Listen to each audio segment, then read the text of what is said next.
Урматтуу Талай Мкеевич, урматтуу энергетиктер, элди жылытып, жарык берген адамдарды кесиптик майрамыңыздар менен куттуктап коюуга уруксат этиңиздер.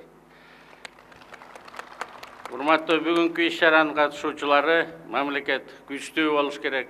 Мамлекеттин материалдык техникалык базасы күчтүү болуп, өнүгүүлөр ыкчам болууга өбөлгө түзүлөт. Өткөндө биз жогорку кеңеште өлкөнүн материалдык техникалык базасы чыңдалып жатканын айттык элек. Бүгүн дагы 2 чоң тармакка техникаларды тапшырып жатабыз. Мына сиздердин астыңыздарга жогорку кеңешке бердик элек. Азыр эми энергетика тармагында.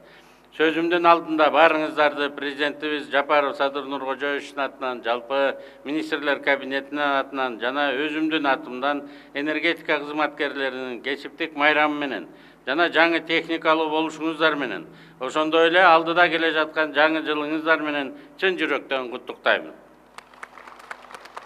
2 жылда жалпысынан энергетика тармагына 261 техника менен жаңыланды. Электр станцияларына 124, кыргыз көмүргө 73, мунун ичинде 2023 жылы 178 техника алынды, ага жалпы жонунан 814,2 миллион сом жумшалды.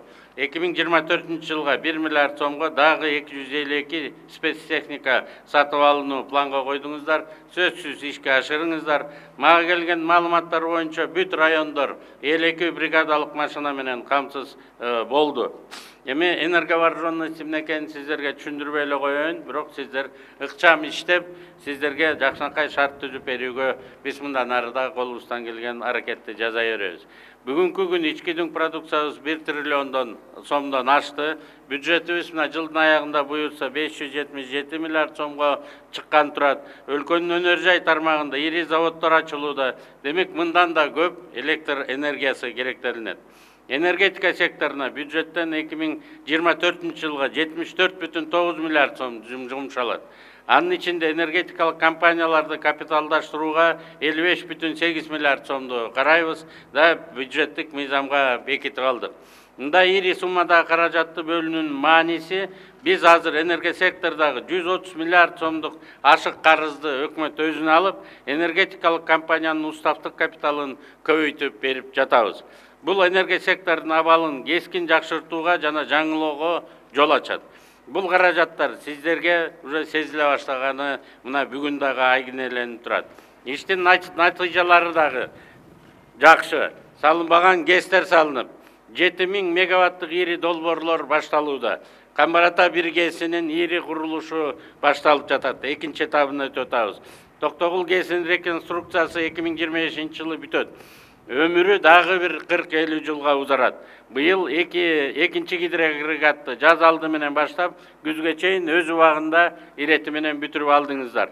Биздин максат элибизди үзгүлтүксүз жетиштүү өлчөмдө электр энергиясы менен камсыздап берүү жана 2026 жылы энергетикадагы профицитке чыгып, экспортко чыгуу. 30тан ашык чакан ГЭС ишке кирет. Баласаруу, Лейлек, Ысык-Ата, Кыштут, Аксыт, Белес, Лебединовка, Папан жана башка чакан ГЭСтер иштей баштайт. Ушулардын баарында ар бир энергетиктин инженердик сунуштары жана эмгеги маанилүү болот. Урматтуу энергетиктер, кыргыз элинин негизги байлыгы бул суу. Ошол байлыкты эл үчүн пайдаланууда сиздерге тапшырылган энергетикалык коопсуздук бул мамлекеттик жоопкерчилик. Аны сиздер эң бийик жоопкерчиликти аткарасыздар деп ишенем.